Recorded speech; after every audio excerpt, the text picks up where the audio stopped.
Hello students, welcome to VN Science, and in this particular video we are going to discuss Standard 9 Science chapter number 10 which is Information Communication Technology। इसे short form में हम ICT कहते हैं। तो इसकी हम exercise solution discuss करेंगे। So let us start with the question number 1 here. Filling the blanks to complete the statements and justify the statements. तो यहाँ पर स्टेटमेंट्स को फिलअप करना है। सबसे पहला क्वेश्चन है, while working with a computer we can read the information stored in its memory and the memory others action in dash memory। तो कौन सी मेमोरी है? रैंडम एक्सेस मेमोरी, जिसे शॉर्ट फॉर्म में हम रैम कहते हैं। while presenting pictures and videos about the work of scientists we can use, हम Microsoft PowerPoint का यूज कर सकते हैं। To draw graphs based on quantitative information, जो न्यूमेरिकल वैल्यूज में अगर कुछ थिंग्स हैं, अगर उनमें उसे रिप्रेजेंट करना है उसको ग्राफ के फॉर्म में, तो हम किसका यूज कर सकते हैं? माइक्रोसॉफ्ट एक्सेल का यूज कर सकते हैं। The first generation computer is used to shut down. तो जो फर्स्ट जनरेशन कंप्यूटर, जो बहुत ओल्ड वाले कंप्यूटर थे, वो शट डाउन हो जाते थे because of excessive heat generation. बहुत ज़्यादा हीट जनरेशन होता था उसमें। A computer will not work unless, एक कंप्यूटर तब तक वर्क नहीं करेगा जब तक उसे एक ऑपरेटिंग सिस्टम सप्लाई नहीं किया जाता। ओएस कहते हैं इसे, ऑपरेटिंग सिस्टम को। क्वेश्चन नंबर 2 है, आंसर द फॉलोइंग क्वेश्चंस। सबसे पहला क्वेश्चन है, explain the role and importance of information communication in science and technology. Information communication technology, which is ICT, plays very important role in creating, processing, displaying, collecting, sharing and communicating information in the field of science and technology। तो obviously जो science and technology है उसमें बहुत सारी information होती है, तो उसको process करना, उसको display करना और उसको share करना, collect करना, store करके रखना, तो ये सारी चीज़ें ICT की ही help से होती हैं। तो फॉलोइंग इंपॉर्टेंस है आईसीटी की साइंस एंड टेक्नोलॉजी में। सबसे पहले जो इन्फॉर्मेशन है उसको स्टोर करना और रिट्राइव करना है। रिट्राइव करना मतलब उसे वापस से निकालना। एक तो हमने स्टोर कर लिया, अगर हमें कभी उसकी इंफॉर्मेशन की ज़रूरत पड़ती है तो हम उसे दोबारा से निकाल सकते हैं। सिक्योर करना वर्क फाइल्स को, वाइड रेंज इंफॉर्मेशन होती है इंटरनेट पे, उसको एक्सेस कर सकते हैं। जो डेटा प्रोसेसिंग होता है वो करता है, एनालाइज करता है data and proper representation of the data. Question number 2, which application software in computer system did you find useful while studying science. जब आप साइंस की स्टडी करते हो तो कौन से कंप्यूटर में सॉफ्टवेयर हैं जो आपको हेल्प करते हैं स्टडीज में? सबसे पहला है गूगल। गूगल हेल्प करता है कोई भी इंफॉर्मेशन अगर आपको चाहिए इंटरनेट पे, web information, images, videos, map etcetera, बहुत सारी चीज़ें हैं उस पर्टिकुलर इंफॉर्मेशन के रिलेटेड आप सर्च कर सकते हैं। माइक्रोसॉफ्ट वर्ड में इंफॉर्मेशन को कलेक्ट करके वेल डॉक्यूमेंट वे में उसे मैनेज कर सकते हैं। माइक्रोसॉफ्ट एक्सेल में जो न्यूमेरिकल इंफॉर्मेशन होती है उसकी ग्राफ हम ड्रॉ कर सकते हैं, और एक्सपेरिमेंट जो भी हम न्यूमेरिकल वैल्यू होती है एक्सपेरिमेंट करते हैं, जो वैल्यूज आती हैं उसको स्टोर कर सकते हैं, ग्राफ ड्रॉ कर सकते हैं माइक्रोसॉफ्ट एक्सेल में। माइक्रोसॉफ्ट जो प्रेजेंटेशन कहते हैं या फिर पावर पॉइंट भी कह देते हैं, तो प्रेजेंटेशन हम बनाते हैं और उसे रिगार्डिंग प्रोजेक्ट्स और शोकेस करते हैं। जैसे कि ये जो पीपीटी बनी है जिसको मैं एक्सप्लेन कर रहा हूँ अभी, ये भी माइक्रोसॉफ्ट पावर पॉइंट पे ही क्रिएट किया गया है। एडोबे रीडर, ये एक पीडीएफ व्यूअर है जिसको हम पीडीएफ, आपने सुना है ना पीडीएफ होती है, तो उसको हम देखते हैं तो वो एडोबे रीडर पे देख सकते हैं, व्यू कर सकते हैं फाइल को। How does a computer work, तो ये कंप्यूटर वर्क कैसे करता है? एक कंप्यूटर सिस्टम में 3 इंपॉर्टेंट फंक्शन होते हैं। सबसे पहला जो इनपुट डेटा होता है, प्रोसेसिंग डेटा करता है एंड डिस्प्ले करता है आउटपुट डेटा। सो यहाँ पर इनपुट हम उसे कुछ प्रोवाइड करते हैं, वो जाता है सीपीयू में, डिस्कस करते हैं इसको। जो सीपीयू है, जो प्रोसेसिंग यूनिट है, और फिर वो आउटपुट करता है इंफॉर्मेशन को। तो ये 3 मेजर पार्ट है, 3 मेजर फंक्शन है कंप्यूटर सिस्टम के। It function with the help of hardware and software components. अब यहाँ पर जो इनपुट है उसके एग्जांपल क्या होंगे? जैसे कि माउस, कीबोर्ड, कैमरा, स्कैनर, ये इनपुट डिवाइसेस हैं। प्रोसेस कर, जो हमने इनपुट डिवाइस, जो इनपुट डेटा है उसको प्रोसेस करता है सीपीयू में। सीपीयू में प्रोसेसिंग होती है। सीपीयू के 3 मेजर पार्ट है। Memory unit use for storing data and retrieving data wherever required, तो मेमोरी यूनिट होती है जहाँ पे ये डेटा स्टोर होता है। कंट्रोल यूनिट, ये कंट्रोल करता है timing and operation of the processor. ALU unit, arithmetic logic unit, ये क्या करता है, सारे अरिथमेटिक और सारे जो कैलकुलेशंस है ये परफॉर्म करता है, and logical operation. What precaution should be taken while using various types of software on computer? तो जो भी हम सॉफ्टवेयर यूज कर रहे हैं, जितने भी कंप्यूटर पे हम डाउनलोड करते हैं, तो क्या प्रिकॉशन हमें लेना चाहिए? लीगल सॉफ्टवेयर होना चाहिए, वो should be install and it should be from a trustworthy side, एक ट्रस्टवर्थी साइड होनी चाहिए या ट्रस्टवर्थी पर्सन से हमने वो सॉफ्टवेयर लेना है, क्योंकि अगर वायरस वगैरह आ गया तो फिर हमारे जो कंप्यूटर है उसमें वायरस आ जाएगा। Antivirus must be installed on operating computer to avoid sharing of personal use, for a personal use, तो antivirus install करना है। Application software should be scanned before scanning, तो पहले ही स्कैन कर लो कि उसमें वायरस है बिफोर इंस्टॉलिंग। पायरेटेड सॉफ्टवेयर को यूज नहीं करना चाहिए। पायरेटेड सॉफ्टवेयर मतलब कि जो कॉस्टली होते हैं, जो जिसकी एक प्राइस होती है और उसको कहीं ना कहीं से फ्री में मिल गया, तो वो पायरेटेड होता है, तो वो तो यूज ही नहीं करना है। Which are the various devices used in information communication and how they are used in the context of science? तो computers, laptops and mobile. Computer, laptops and mobile help करते हैं searching, collecting, processing, communicating, sharing and storing information. जो भी science में information होती है उसको हम क्या करते हैं, सर्च करते हैं, कलेक्ट करते हैं, प्रोसेस करते हैं, कम्युनिकेट करते हैं, शेयर करते हैं एंड स्टोर भी करते हैं इंफॉर्मेशन को। It helps to get conclusion in all fields, including the field of science. Devices like camera, electrical microscope, telescope, ये help करता है for capturing information. Information capture करने में help करता है from surrounding space and hence for the development in science. Example, satellite communication.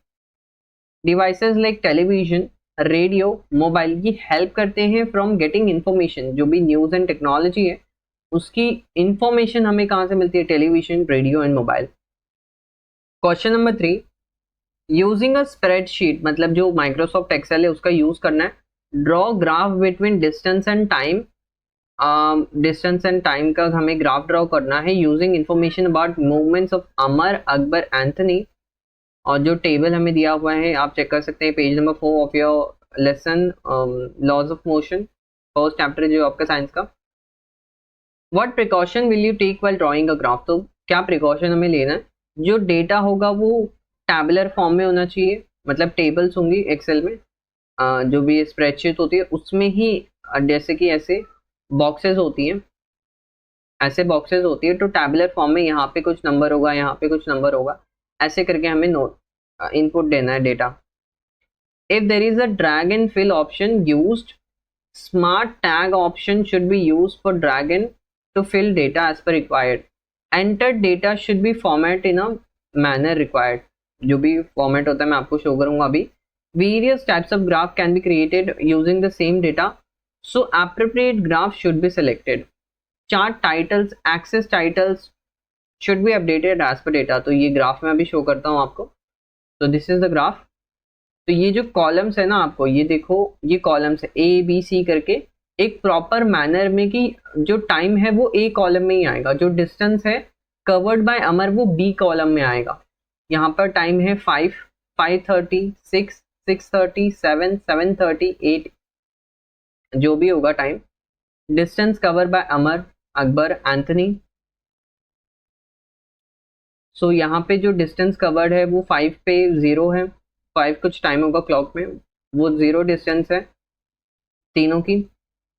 लेकिन जो distance है वो यहाँ पर इंक्रीज हो गई है, अमर की कितनी है 20 है यहाँ पर, एज यू कैन सी। सो ऐसे करके हमें क्या किया है, ग्राफ चार्ट ड्रॉ किया है। क्वेश्चन नंबर 4 डिस्कस करते हैं। Answer the difference, explain the difference between different generation of computers, how did science contribute to this developments. तो सबसे पहला जो फर्स्ट जनरेशन कंप्यूटर है, ईयर कितना है 1940 से 1959।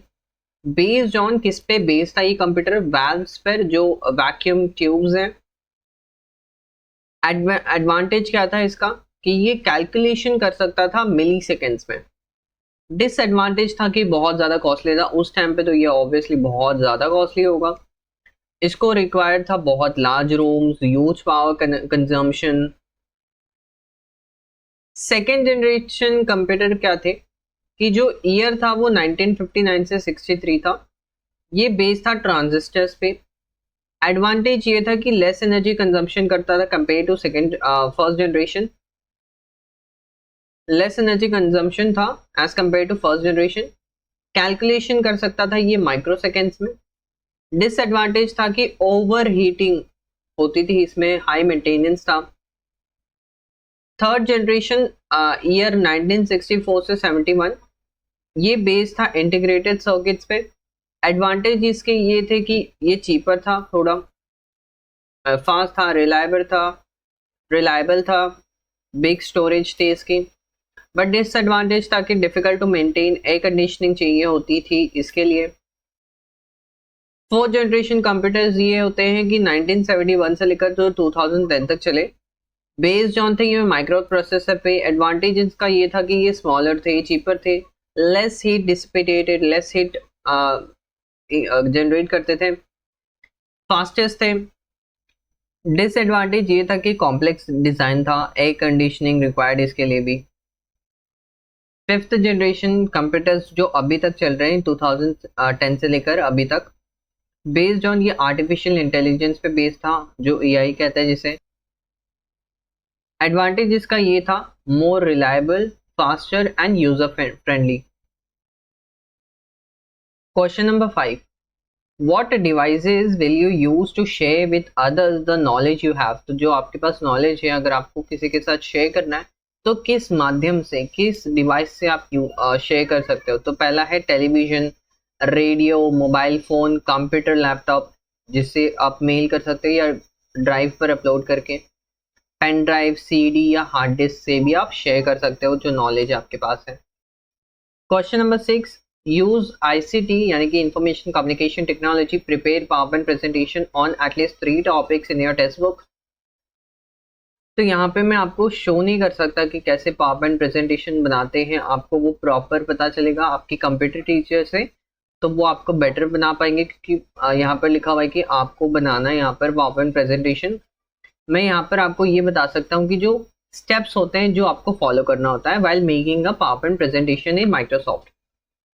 सबसे पहला टॉपिक सिलेक्शन करना है कि कौन सा टॉपिक आपको आपके चॉइस का है।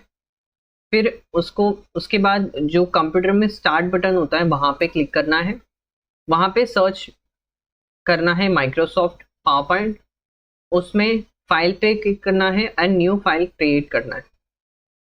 डिज़ाइन का टैब में जाके कोई भी डिज़ाइन लेआउट कर सकते हैं, जैसे कि यहाँ पर मैंने पावरपॉइंट प्रेजेंटेशन क्रिएट किया हुआ है, तो जो बैकग्राउंड है ये थोड़ा सा स्लाइट ब्लू है और यहाँ पे मैंने देखो ये ऐसे डिज़ाइन भी डाले हुए हैं, तो ये डिज़ाइन लेआउट में ऐसे कर सकते हैं।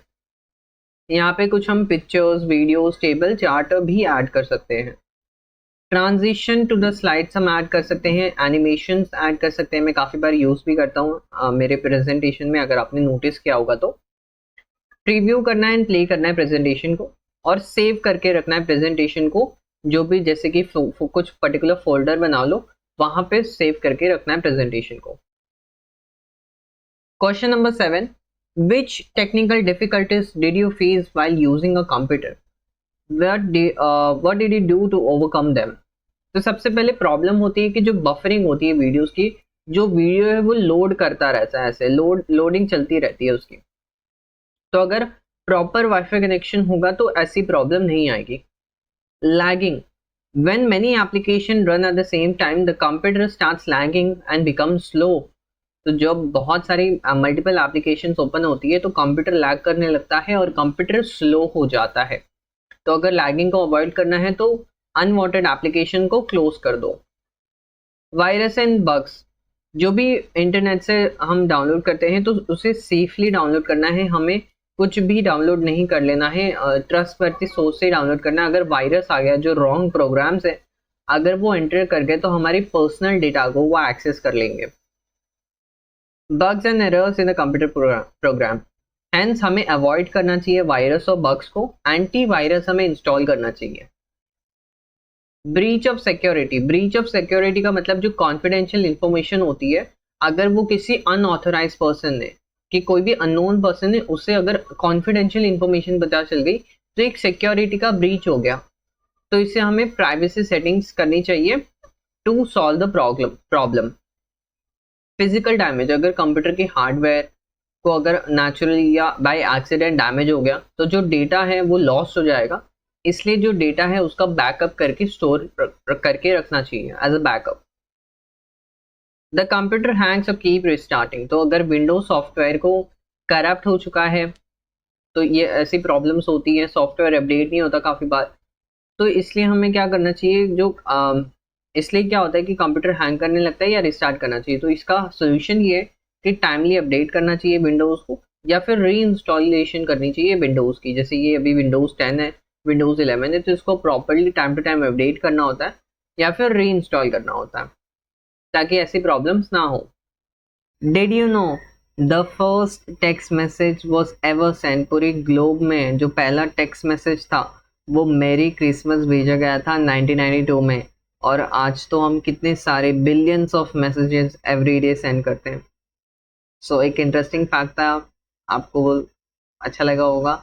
एंड अगर आपको ये वीडियो एक्सप्लेनेशन पसंद आ रही है, ये कहीं ना कहीं से हेल्पफुल है आपको, सो प्लीज़ लाइक करें इस पर्टिकुलर वीडियो को और शेयर करिए अपने फ्रेंड्स के साथ, एंड ऑल्सो सब्सक्राइब भी करना है आपको। रेड कलर का बटन है, जल्दी से अभी उसे क्लिक कर दो ताकि जो नोटिफिकेशंस हैं वो आपको टाइमली मिलते रहे जब न्यू वीडियोस अपलोड होती हैं। तो thank you for watching this video till the end.